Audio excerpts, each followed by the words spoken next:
At BMW, we believe the best way to predict the future is to create it. We created the thrilling future of performance. We created the exciting future of mobility. And now, we're creating the magnificent future of luxury.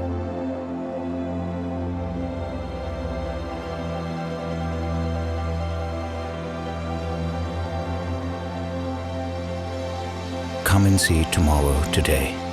Visit the BMW Pavilion at the Auto Expo.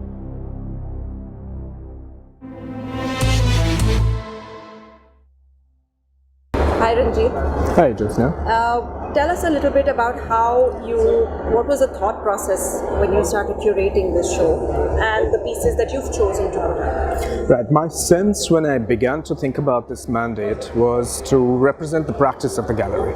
I think it's very important in a context like the India Art Fair that galleries that present their work here should be able to offer a sense at a glimpse of the kinds of artists they're looking at, the kinds of practices they're working with.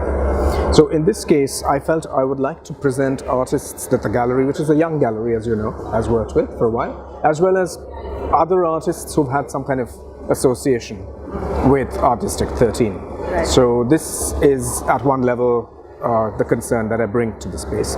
But also I felt that what brings all of these artists into a common space is their concerns with ecological catastrophe, with historical trauma, with large crises that afflict all of us, not only as artists but just as citizens. So which is why I thought one should look, for instance, at the urgencies that inhabit the work of some of these people. So if it's Veer Munshi, for instance, the papier-mâché work that he's presented here has to do with a very specific situation in Kashmir. It also speaks to the possibility of artists to collaborate with artisans, people who inherit a certain skill and a tradition. And what can a collaboration like that bring to the modern? But also I wanted to work with artists like Kripa Makhija, who uses text as a basis, but text that is sculptural in the way in which it's presented, but also text that, although we can't read it because it's in Perso-Arabic script, it actually refers to the partition. It refers to the Sindhi language, which is, like many other cultural facts, it was a victim of the partition. Yeah, is it still a spoken language? Can it be read? What happens to language during historical trauma? These are the kinds of questions that Kripa raises. So even in the space of this tight cross-section of a gallery's practice, I wanted us to be able to think about some of these questions.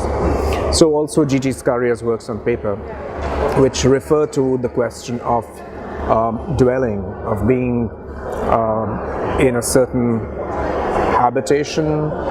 What is it that makes a home possible culturally? I mean, is it mythology? Is it architecture? Is it geography? Is it neighborhood? So those are the kinds of questions that his work deals with. So that was important as well. Or the lenticular works by Bejo Parthan that we're standing close to. That again is important because it literally disorients the viewer. It encourages us to think about the fact that so much of our experience today is coded. We seem to think that we live in this digital world and that it's completely accessible. But in fact, it rests on a secret basis, on cipher, on code. And this is a way in which we become aware of that.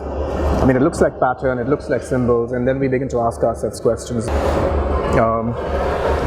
Which is a sculptural work that manages to hold the whole of the world in its ambit. Yeah. In one sense, it refers to all of the elements that go into our sense of our own lives, whether it's cement concrete or tiles or memories or the things we read. You know, in a sense, it's a secular contemporary version of the Vishwaroop image, which often appears in our prior traditional work, for instance. Yeah? But it's completely changed and transformed for today's reality.